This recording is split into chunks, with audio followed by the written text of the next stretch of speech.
Before the Avengers come to theaters May 4th, they're facing off in all-out war with the only other superhero team that rivals them in popularity, the X-Men.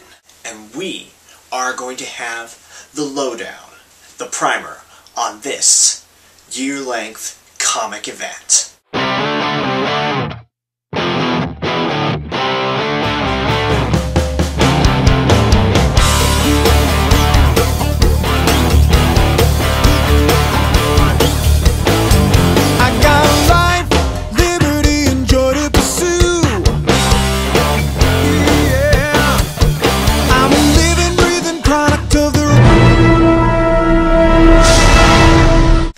We comic fans like our superhero fights. Whether it's Superman versus Batman,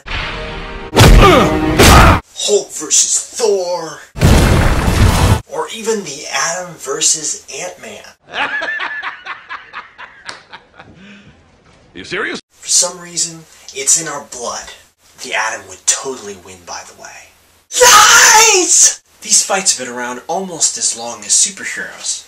The first coming out 3 years after their invention, with Human Torch versus the Submariner, with Namor being the villain because he was usually more of an anti-hero anyways at that time. But typically, the formula has been the heroes have a misunderstanding, often created by the villain. The heroes fight, it ends up in a draw, they understand their misunderstanding, then go off and beat the villain.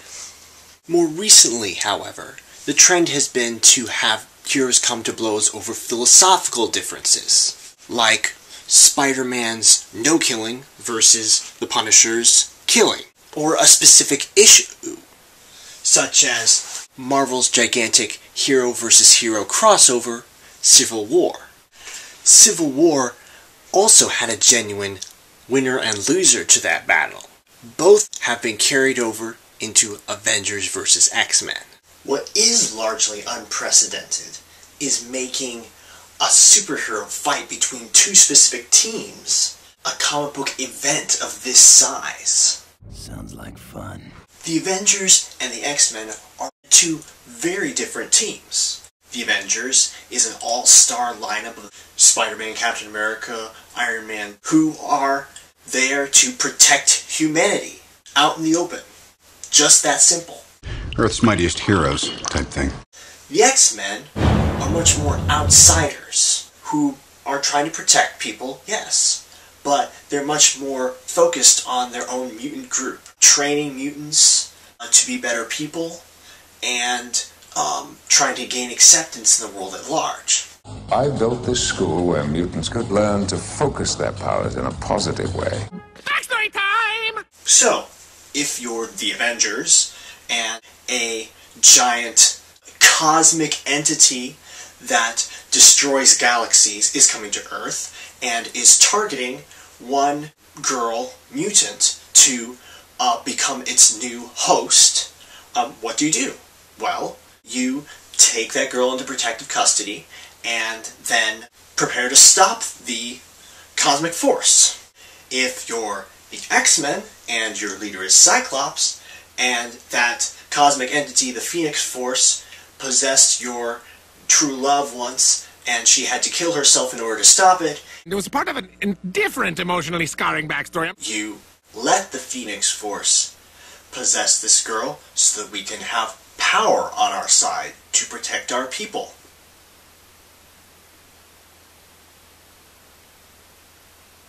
Yeah. You sure you're on the right side? Now, the fun of any superhero fight or superhero team fight is figuring out who would win in a fight against who. Can Iron Man find a way to counter Magneto's magnetism? Colossus versus Red Hulk. But of course, one thing particular about this story is so many X-Men have become Avengers. Wolverine is an Avenger. Storm is an Avenger. Beast was once an Avenger. So, who are they going to side with? I asked that question to a bunch of people at a comic shop a couple weeks ago. Avengers vs. X-Men has just come out. So, you're interested in it? Why? Why? And it's two teams with heroes on it going up against each other. Yeah, probably the two biggest teams at Marvel, certainly. And that's the next best thing next to the Civil War. Now, who do you think is going to win this war? Because they said like there is actually going to be a winner. I don't know, man. I don't know. Like it's so. I don't even know what side everyone's on yet. No. Well, let's talk about that. Now, right. who do you think? Now, Wolverine. He's been with X-Men Yeah, for a long, yeah, and he's also ticked off with Yeah, Cyclops. and he's on the Avengers, so it's kinda, which makes more money. Yeah. Well, I mean, I guess. So now, which side do you think Wolverine's going to be on?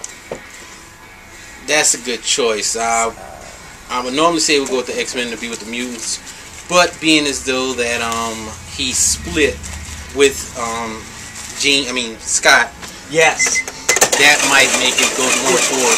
But I'm just trying to figure out if the rest of the team is going to go with him.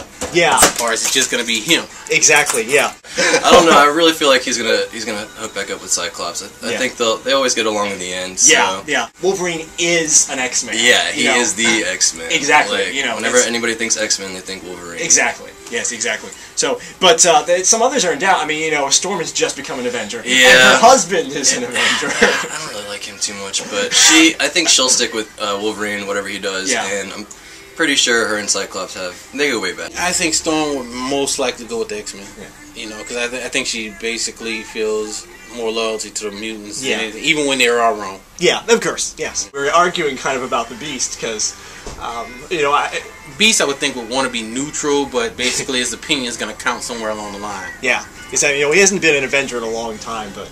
True, but basically after, Scott created X-Force... That's a good point. And Beast didn't really appreciate what he did and what he allowed them to do. And he left the way he left was not really... But now there's Beast. I was just arguing with somebody about this, because I was like, Beast hasn't been an Avenger for That was a really long time ago. Yeah, that was like the 1980s. Yeah. So I was like, what is there even to debate about? He's going to be with the X-Men. But he pointed out that he's upset with Cyclops. Well, yeah, but he can still be with Wolverine's X-Men. Exactly. But, see, that's tricky. No. I don't think he's going to hook up with the Avengers. Scott's is becoming... sort of a big jerk now, isn't he? He is, but it's like he's basically faced with the fact that his people are becoming extinct. Exactly. So he's got to make tough decisions. Pretty much. Yeah. I think he's tired of playing the basically goody two shoes. Yeah. As far as basically we're going to take the blunt of humans and let them do all this stuff to us, but they done took too much. And it's like that hasn't been working. Right. Yes. So the question is, how far does he go without becoming Magneto himself? That's a good question. Because he's borderline with everything that he does. From the point where he allowed actual Colossus to become the new Juggernaut. Right. Hold on, that's a little creepy. Yeah. he always goes pretty far before he realizes he's in the wrong. He really needs Jean back. Oh boy.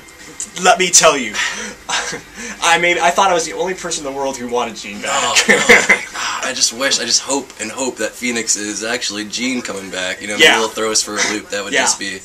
That would be fantastic. My greatest dreams come true. They're going to stick together no matter what. They've got to, and if they wouldn't, it's not really... Now, obviously, I'm not taking sides in this fight, but I do have some ideas on how it's going to turn out. Everyone, take notes. For one thing, I think that Wolverine will start out on one side, and then switch to the other one. Probably he'll start out with the Avengers, and then switch over to the X-Men. Hey, I'm on your side, you flaming idiot! Iron Man will be able to counter Magneto's magnetism, because he's, the Batman of the Marvel Universe. Is that what that's said? Yeah. And Colossus will probably trounce Red Hulk, because he's Colossus, and Red Hulk doesn't get stronger as he gets angrier, and Colossus also has the Juggernaut helmet. And the honest truth is, the team that's going to win is going to be the one that them winning would be most interesting for stories down the road. Which, as much as I hate to admit it, seems most likely would be X-Men. Because the idea of having someone possessed by the Phoenix Force, actually, is an interesting story. But maybe I'm wrong. Be sure to leave your own thoughts in the comments. Who do you think will win? Who do you think should win? There have been, and always will be, superhero fights. But this looks like it might be one of the best. Keep watching Normal Guy vs. the World for updates.